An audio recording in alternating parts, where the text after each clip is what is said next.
당신은 이런 생각을 해본 적이 있나요? 왜 부모님은 나이가 들수록 자신의 아픔을 말하지 않을까요? 왜 늘 미소 지으며 괜찮다라고 말하면서도 마음속에서는 수많은 걱정을 혼자 견디고 있을까요? 세상을 떠받치는 것은 큰 말이 아니라 아무도 모르게 지켜온 부모의 거짓말 같은 사랑입니다. 이 영상에서는 당신의 가슴을 조용히 그러나 깊이 흔들 부모가 자녀에게 하는 위대한 5가지 거짓말을 알려드립니다. 생각해보라. 나이 들어 자녀를 만날 때마다 우리 마음은 얼마나 복잡한가. 말하고 싶은 것은 산더미 같고 걱정되는 일은 끝이 없으며 때로는 서운한 마음도 있고 또 때로는 미안한 마음도 든다. 하지만 그 모든 것을 다 드러내는 것이 과연 옳은 일일까? 정하경은 강진 유배지에서 자식들에게 편지를 쓰면서 깨달았다. 부모의 진정한 사랑은 때로는 말하지 않는 것에서, 때로는 감추는 것에서, 때로는 거짓으로 포장하는 것에서 시작된다는 사실을 말이다. 우리는 평생을 자녀를 위해 살아왔다. 그들이 배고프지 않게 하기 위해 밤새 일했고, 그들이 춥지 않게 하기 위해 내 몸을 아끼지 않았다. 그들의 꿈을 위해 내 꿈을 포기했고, 그들의 행복을 위해 내 행복을 뒤로 밀었다. 그런데 이제 나이가 들어 정작 우리에게 필요한 것은 무엇인가? 자녀들의 걱정 시선이 아니라 자녀들이 마음 편히 자신의 삶을 살아가는 모습이다. 정약용이 말했듯이 부모의 마지막 사랑은 자녀를 자유롭게 해주는 것이기 때문이다. 첫 번째로 속여야 할 것은 바로 당신의 건강 상태다. 자녀 앞에서는 반드시 나는 괜찮다, 건강하다고 말하라. 무릎이 아프고 허리가 쑤시고 밤마다 잠이 오지 않는다 해도 그저 괜찮다고 하라. 소화가 안 되고 혈압이 높고 당뇨 수치가 올라간다 해도 별일 아니다라고 하라. 이것이 거짓말일까? 절대 아니다. 이것은 자녀를 향한 가장 깊은 배려다. 자세히 생각해보라. 당신이 아프다고 말하는 순간 자녀의 마음은 어떻게 될까? 멀리 떨어져 사는 자녀라면 밤잠을 설치고 가까이 사는 자녀라면 자신의 일을 제쳐두고 달려올 것이다. 직장에서 중요한 회의가 있어도 마음이 부모에게 가 있을 것이고 친구들과의 약속도 취소하고 병원에 함께 가자고 할 것이다. 그들에게는 그들만의 인생이 있고 그들만의 고민과 책임이 있다. 당신의 작은 아픔 때문에 그들의 하루가 무너지게 해서는 안 된다. 정약용을 보라. 그는 강진에서 18년간 유배 생활을 하면서도 자식들에게 보내는 편지에서는 늘 건강하다고 말했다. 실제로는 습한 날씨 때문에 관절이 아팠고 변한 음식을 먹지 못해 몸이 쇠약해졌다. 추운 겨울 찬바람이 스며드는 초가집에서 떨며 지냈고 여름에는 모기와 파리 때문에 제대로 잠을 이루지 못했다. 하지만 그는 자식들 앞에서만큼은 아버지는 건강하니 걱정하지 말라고 적었다. 그것이 아버지가 자식에게 줄 수 있는 마지막 선물이라고 여겼기 때문이다. 너희들이 아버지를 걱정하느라 자신의 학업과 일에 소홀해지는 것을 원하지 않는다. 아버지의 몸이 아프다는 소식 때문에 너희들의 마음이 어두워지는 것보다는 차라리 아버지가 혼자 참아내겠다라고 정야은 일기에 적었다. 이것이 진정한 부모의 마음이다. 물론 정말 위급한 상황이라면 말해야 한다. 수술이 필요하거나 생명이 위험한 상황이라면 당연히 알려야 한다. 하지만 일상의 작은 불편함들, 나이 들면서 자연스럽게 생기는 크고 작은 아픔들은 혼자서 감당하라. 그것이 부모의 마지막 의무다. 자녀가 어머니, 아버지, 어디 아픈 곳은 없으세요라고 물으면 환하게 웃으며 아무렇지도 않다. 나이 든 사람이 어디 한두 군데 안 아픈 곳이 있겠느냐만 별일 아니다라고 대답하라. 그 순간 당신의 거짓말은 자녀의 마음을 편안하게 하는 가장 아름다운 진실이 된다. 두 번째로 속여야 할 것은 경제적 어려움이다. 설사 통장 잔고가 바닥을 드러내고 매달 생활비가 부족하다 해도 자녀 앞에서는 돈은 충분하다. 걱정하지 말라고 하라. 연금이 적어서 쪼들리고 유료비가 부담스럽고 물가가 올라서 힘들다 해도 나는 충분히 가지고 있다고 말하라. 이것 역시 거짓말이 아니다. 자녀를 향한 부모의 마지막 자존심이자 배려다. 현실을 직시하라. 자녀들은 이미 자신들의 경제적 부담을 안고 살아간다. 집값은 하늘 높은 줄 모르고 치솟고 아이들 교육비는 감당하기 어려울 정도로 많이 든다. 직장에서는 구조 조정 바람이 불고 물가는 매년 오르는데 월급은 그대로다. 그런 부모의 경제적 어려움까지 떠안기게 해서는 안 된다. 그들이 부모님께 용돈을 드리고 싶어도 그럴 여유가 없다는 것을 알면서도 부모는 나는 충분하다고 말해야 한다. 정야의 유배지 생활을 떠올려보라. 그는 극도로 가난한 생활을 했다. 관리의 녹봉도 끊어졌고 집안의 재산도 압류당했다. 때로는 끼니를 거르기도 했고 겨울에 입을 옷이 없어 추위에 떨기도 했다. 책을 사고 싶어도 돈이 없어서 빌려서 베겨 쓰기도 했고 등불 기름이 없어서 달빛 아래에서 글을 쓰기도 했다. 하지만 그는 자식들에게 보내는 편지에서 결코 돈이 없다고 말하지 않았다. 오히려 아버지는 검소하게 살고 있으니 너희들이 걱정할 일은 아니다. 유배지에서도 필요한 것은 다 구할 수 있으니 염려하지 말라고 적었다. 자식들이 아버지의 경제적 어려움을 안다면 그들은 자신들의 꿈을 포기하고 아버지를 도우려 할 것이다. 그것은 아버지가 원하는 바가 아니다. 아버지는 자식들이 각자의 길에서 최선을 다하며 살아가기를 바란다고 정야은 일기에 써놨다. 부모가 경제적으로 어렵다는 것을 알면 자식들이 마음 편히 자신의 삶을 살아갈 수 없다는 것을 알았기 때문이다. 물론 정말 급한 상황이라면 도움을 요청해야 한다. 병원비가 급하게 필요하거나 생활이 불가능할 정도라면 당연히 말해야 한다. 하지만 일상적인 경제적 팍팍은 혼자서 감당하라. 외식 한 번 덜 하고 옷 한 벌 사고 여행 한 번 포기하면서라도 자녀들에게는 나는 괜찮다고 말하라. 자녀가 부모님 용돈 드릴까요라고 하면 고맙지만 나는 충분하다. 너희들이나 잘 챙겨라고 대답하라. 그들의 마음만 받고 실제로는 거절하라. 그것이 부모가 자녀에게 줄 수 있는 마지막 여유다. 세 번째로 속여야 할 것은 외로움이다. 아무리 적막한 하루를 보내고 아무리 말할 사람이 없어서 답답하다 해도 자녀 앞에서는 나는 외롭지 않다. 할 일이 많다고 말하라. 하루 종일 아무와도 말하지 않아 목소리를 잊을 것 같고 TV만 보다가 하루가 지나가고 전화 한 통 받지 못하는 날이 계속되어도 나는 바쁘다고 말하라. 이것은 자녀를 향한 부모의 마지막 독립선언이다. 솔직히 인정하라.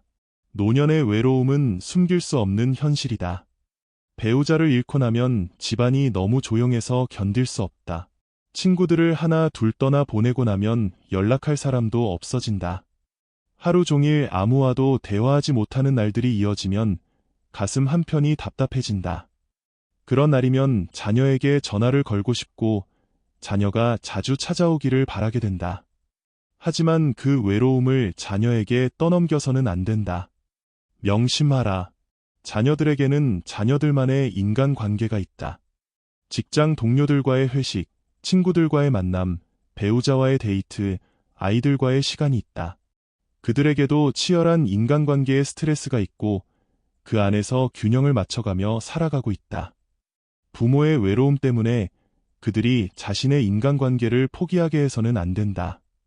부모가 외롭다고 하면 그들은 친구들과의 약속을 취소하고 부모에게 올 것이다.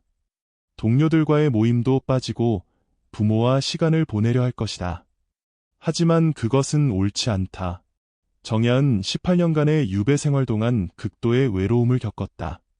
가족과 떨어져 지내며 때로는 며칠 동안 아무와도 말을 나누지 못했다. 유배지의 주민들과는 신분의 차이 때문에 깊은 교감을 나누기 어려웠고 동료 죄인들과는 정치적 견해가 달라 마음을 터놓기 힘들었다. 때로는 혼자서 울기도 했고 절망에 빠져 며칠간 아무것도 하지 못하기도 했다. 하지만 그는 자식들에게 보내는 편지에서 아버지는 책을 읽고 글을 쓰며 의미 있는 시간을 보내고 있다. 유배지의 백성들과도 잘 지내고 있고 때로는 시를 지으며 자연을 벗어 살고 있다고 썼다. 자식들이 아버지의 외로움을 안다면 그들은 자신들의 삶을 뒤로하고 아버지를 달래려 할 것이다. 하지만 그것은 아버지가 바라는 바가 아니다. 아버지의 외로움은 아버지가 감당할 몫이다라고 정야은 일기에 적었다. 부모의 외로움을 자식이 책임져야 한다고 생각하는 것 자체가 잘못이라는 뜻이다. 자녀가 부모님 외로우시지 않으세요라고 물으면 책도 읽고 산책도 하고 텔레비전도 보고 할 일이 많아서 시간이 부족하다. 이웃들과도 가끔 만나고 취미 생활도 하니까 전혀 외롭지 않다고 대답하라. 그리고 실제로 그렇게 살라. 외로움을 혼자서 견디는 법을 배우라. 책을 읽고 산책을 하고 취미를 만들고 혼자만의 시간을 즐기는 법을 익히다. 그것이 부모가 자녀에게 줄 수 있는 마지막 가르침이다. 네 번째로 속여야 할 것은 자녀에 대한 서운함이다. 전화를 자주 하지 않아서 서운하고 자주 찾아오지 않아서 섭섭하고 관심을 보이지 않아서 속상하다 해도 그 마음을 드러내지 말라. 명절에도 바쁘다며 얼굴을 보이지 않고 생일도 까먹고 안부 전화도 뜸하다 해도 너희들이 바쁜 것을 안다. 걱정하지 말라고 하라. 다른 집 자식들은 매주 찾아온다는 이야기를 들어도, 다른 집 자식들은 부모와 여행도 간다는 말을 들어도 부러워하는 기색을 보이지 말라. 냉정히 판단하라. 부모의 서운함은 자녀에게 죄책감을 줄 뿐이다. 엄마가 외롭다고 하시는데 어떻게 하지? 아버지가 서운해 하시는 것 같은데 더 자주 가야 하나? 다른 집 아들, 딸들은 다 효도하는데 나만 못난 자식인가? 이런 생각들이 자녀의 마음을 짓누르게 된다. 그들에게는 그들만의 속도가 있고 그들만의 방식이 있다. 그들도 나름대로 부모를 생각하고 있지만 현실적인 제약 때문에 자주 표현하지 못할 뿐이다. 부모의 기대에 맞춰 살도록 강요해서는 안 된다. 자녀들의 현실을 이해하라. 그들은 직장에서 야근하고 주말에도 일하고 아이들 뒷바라지 않느라 정신이 없다. 남편이나 아내의 부모도 챙겨야 하고 자신들의 건강도 챙겨야 하고 친구들과의 관계도 유지해야 한다. 그런 와중에 부모에게까지 자주 연락하고 자주 찾아오라고 하는 것은 너무 큰 부담이다. 부모가 서운해한다는 것을 알면 그들은 죄책감에 시달릴 것이고 억지로라도 시간을 내려고 애일 것이다. 하지만 억지로 하는 효도가 무슨 의미가 있겠는가? 정양용을 배우라. 그는 자식들이 편지를 늦게 보내거나 안부를 묻지 않아도 결코 원망하지 않았다. 오히려 너희들이 각자의 자리에서 최선을 다하고 있다는 것을 안다. 그것으로 충분하다. 아버지에게 안부를 묻지 않는다고 해서 효자가 아닌 것은 아니다. 너희들이 건강하고 열심히 살아가는 것만으로도 아버지는 만족한다고 격려했다. 부모의 사랑은 기대가 아니라 이해에서 시작된다는 것을 알았기 때문이다. 자식들이 아버지를 자주 찾지 않는다고 해서 효심이 없는 것은 아니다. 그들도 각자의 자리에서 최선을 다하느라 바쁜 것이다. 아버지는 그들이 걱정 없이 자신들의 길을 걸어가기를 바란다고 정야은 일기에 썼다. 이것이 진정한 부모의 마음이다. 자녀가 오랫동안 연락하지 않아도 자주 찾아오지 않아도 괜찮다. 바쁜 것을 안다. 건강하게만 하면 된다고 말하라. 그리고 그들이 찾아왔을 때는 기쁜 마음으로 맞이하되 왜 늦었는지 따지지 말라. 왜 이제 왔느냐? 다른 집 자식들은 매주 온다. 전화 한 통 하기가 그렇게 어려우냐? 이런 말은 절대 하지 말라. 대신 잘 왔다. 바쁜데 고생했다고 말하라. 그것이 부모가 자녀에게 줄 수 있는 가장 큰 자유다. 다섯 번째로 속여야 할 것은 죽음에 대한 두려움이다. 아무리 죽음이 가까워 오는 것이 느껴지고 아무리 무섭고 불안하다 해도 자녀 앞에서는 나는 두렵지 않다. 평안하다고 말하라. 밤에 잠들기 전 내일 아침에 일어날 수 있을까 하는 생각이 들어도 병원에서 검사를 받을 때마다 나쁜 결과가 나올까 봐 떨려도 나는 죽음을 준비하고 있고 두렵지 않다고 말하라. 이것은 부모가 자녀에게 줄 수 있는 마지막 용기다. 사실을 받아들이라. 죽음은 누구에게나 두려운 것이다. 나이가 들수록 그 두려움은 더욱 커진다. 주변의 친구들이 하나 둘 세상을 떠나는 것을 보면서 다음은 내 차례인가 하는 생각이 든다. 몸에 여기저기가 아프기 시작하면 혹시 큰 병은 아닐까 하는 불안감이 든다. 하지만 그 두려움을 자녀에게 떠넘겨서는 안 된다. 부모의 죽음에 대한 두려움을 들은 자녀는 어떤 기분일까? 그들은 어떻게 해야 할지 몰라 할 것이고 자신들이 무력하다는 것을 느끼며 절망할 것이다. 자녀들도 부모의 죽음에 대해 생각한다. 하지만 그것을 받아들이기까지는 시간이 필요하다. 부모가 죽음을 두려워한다는 말을 들으면 그들은 혼란스러워한다. 부모님을 어떻게 위로해 드려야 할까? 우리가 뭘 해드려야 할까? 부모님이 돌아가시면 어떻게 하지? 이런 생각들로 가득 찰 것이다. 그러면 그들은 현재를 제대로 살지 못하고 미래에 대한 불안감에 시달리게 된다.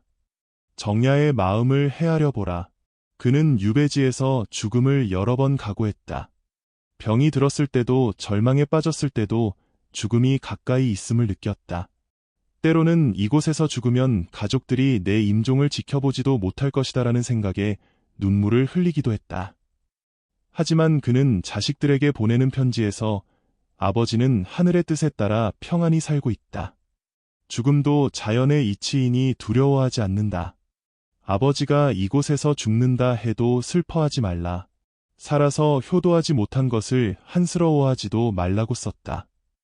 자식들이 아버지의 죽음을 두려워하는 것을 보는 것만큼 가슴 아픈 일은 없다. 아버지는 이미 충분히 살았고 할 일도 많이 했다. 죽음이 와도 후회는 없다. 다만 자식들이 아버지의 죽음 때문에 괴로워하지 않기를 바란다고 정야은 일기에 적었다. 부모가 죽음을 두려워하지 않는다고 말해야 자녀들도 부모의 죽음을 자연스럽게 받아들일 준비를 할 수 있다는 것을 알았기 때문이다. 자녀가 부모님 무서우시지 않으세요라고 물으면 살아온 세월이 충분했고 할 일도 다 했으니 무섭지 않다. 너희들을 잘 키웠고 좋은 추억도 많이 만들었다. 죽음은 자연스러운 것이니 받아들일 준비가 되어 있다고 대답하라. 그리고 실제로 그런 마음을 가지도록 노력하라. 죽음을 두려워하지 않는 부모의 모습이 자녀에게는 가장 큰 가르침이 된다. 이제 깨달았을 것이다. 이 5가지 거짓말은 사실 거짓말이 아니다. 이것은 부모가 자녀에게 줄 수 있는 가장 큰 선물이다. 건강하다고 말함으로써 자녀를 걱정해서 해방시키고 경제적으로 충분하다고 말함으로써 자녀를 부담에서 자유롭게 하고 예롭지 않다고 말함으로써 자녀를 죄책감에서 벗어나게 하고 서운하지 않다고 말함으로써 자녀를 압박에서 해방시키고 두렵지 않다고 말함으로써 자녀를 절망에서 구원하는 것이다. 정야의 말을 마음에 새겨라. 진정한 부모의 사랑은 자녀를 위해 무엇을 해주는 것이 아니라 자녀를 위해 무엇을 참아내는 것이다라고 했다. 부모의 아픔을 참아내고 부모의 어려움을 참아내고 부모의 외로움을 참아내고 부모의 서운함을 참아내고 부모의 두려움을 참아내는 것이 진정한 부모의 사랑이다. 우리는 지금까지 자녀들을 위해 모든 것을 희생해왔다. 그들이 태어났을 때부터 지금까지 우리의 모든 것을 그들에게 주었다. 이제 마지막으로 줄 수 있는 것은 무엇인가?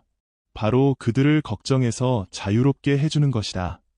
그들이 부모 때문에 자신의 삶을 포기하지 않도록 해주는 것이다. 그들이 마음 편히 자신의 길을 걸어갈 수 있도록 해주는 것이다. 물론 이것이 쉬운 일은 아니다. 아플 때 괜찮다고 말하는 것도, 어려울 때 충분하다고 말하는 것도, 외로울 때 외롭지 않다고 말하는 것도 모두 어려운 일이다. 때로는 억지로 웃어야 하고 때로는 눈물을 참아야 하고 때로는 혼자서 모든 것을 감당해야 한다. 하지만 그것이 부모가 자녀에게 줄 수 있는 마지막 사랑의 표현이다. 곰곰 생각해보라. 자녀가 부모를 걱정하지 않고 자신의 삶에 집중할 수 있다면 그것이 부모에게는 가장 큰 기쁨이 아닐까? 자녀가 부모 때문에 스트레스 받지 않고 행복하게 살 수 있다면 그것이 부모가 바라는 최고의 소원이 아닐까? 자녀가 부모의 눈치를 보지 않고 자신이 원하는 인생을 살 수 있다면 그것이 부모가 꿈꾸는 최고의 성공이 아닐까? 정야경은 이런 글을 남겼다. 자식을 위한 부모의 마지막 선물은 자식이 부모를 걱정하지 않도록 해주는 것이다. 부모가 스스로 강해져야 자식이 자유로워질 수 있다. 부모가 스스로 행복해져야 자식이 마음 편히 자신의 행복을 추구할 수 있다고 말했다. 이것이 부모가 가져야 할 마지막 철학이다. 그러니 이제부터는 자녀 앞에서 강한 부모가 되라. 아픈 것도 혼자 견디고 어려운 것도 혼자 해결하고 외로운 것도 혼자 달래고 서운한 것도 혼자 사귀고 두려운 것도 혼자 이겨내라. 그것이 부모가 자녀에게 줄 수 있는 가장 큰 사랑이다. 자녀 앞에서는 항상 건강하고 넉넉하고 즐겁고 만족하고 평안한 부모가 되라. 그래야 자녀들이 마음 편히 자신들의 삶을 살아갈 수 있다. 물론 이런 거짓말을 하면서도 실제로는 자신을 돌보는 것을 게을리해서는 안 된다. 건강 관리도 해야 하고 경제적 계획도 세워야 하고 외로움을 달도 찾아야 한다. 다만 그런 노력들을 자녀에게 부담 주지 않고 혼자서 해내는 것이다. 정야이 유배지에서도 꾸준히 학문에 정진하고 건강을 돌보고 미래를 계획했던 것처럼 우리도 자녀에게는 걱정 끼치지 않으면서도 스스로는 최선을 다해 살아가야 한다. 마지막으로 깊이 기억하라. 이 5가지 거짓말은 자녀를 속이는 것이 아니라 자녀를 자유롭게 하는 것이다. 자녀에게 짐을 지우는 것이 아니라 짐을 덜어주는 것이다. 자녀를 걱정시키는 것이 아니라 안심시키는 것이다. 자녀를 부담스럽게 하는 것이 아니라 편안하게 해주는 것이다. 그리고 언젠가 자녀들이 부모가 된다면 그들도 이 5가지 거짓말의 의미를 깨닫게 될 것이다. 그때 그들은 부모의 마음을 이해하고 부모의 사랑이 얼마나 깊었는지 알게 될 것이다. 그들도 자신의 자녀 앞에서 같은 거짓말을 하게 될 것이고 그때서야 부모의 진정한 사랑이 무엇인지 깨닫게 될 것이다. 정야은 말했다. 사랑은 때로는 말하는 것이 아니라 말하지 않는 것이고 때로는 보여주는 것이 아니라 숨기는 것이며 때로는 진실을 말하는 것이다 아니라 거짓을 말하는 것이다. 하지만 그 거짓 속에 담긴 진정한 마음을 아는 사람은 그리 많지 않다라고 했다. 이 지혜로운 거짓말들이 당신과 자녀 사이에 더 깊은 사랑과 이해를 만들어 가기를 바란다. 당신의 침묵이 자녀에게는 가장 큰 선물이 되고 당신의 거짓말이 자녀에게는 가장 아름다운 진실이 되기를 바란다. 그리고 그것이 당신이 자녀에게 줄 수 있는 마지막이자 가장 큰 사랑의 표현이 되기를 바란다. 오늘의 이야기는 여기까지입니다. 끝까지 시청해주신 여러분 진심으로 감사합니다. 저희 정약용 인생조언은 앞으로도 당신의 삶에 빛이 되는 소중한 한마디를 전해드리겠습니다. 구독과 좋아요로 마음을 나눠주세요.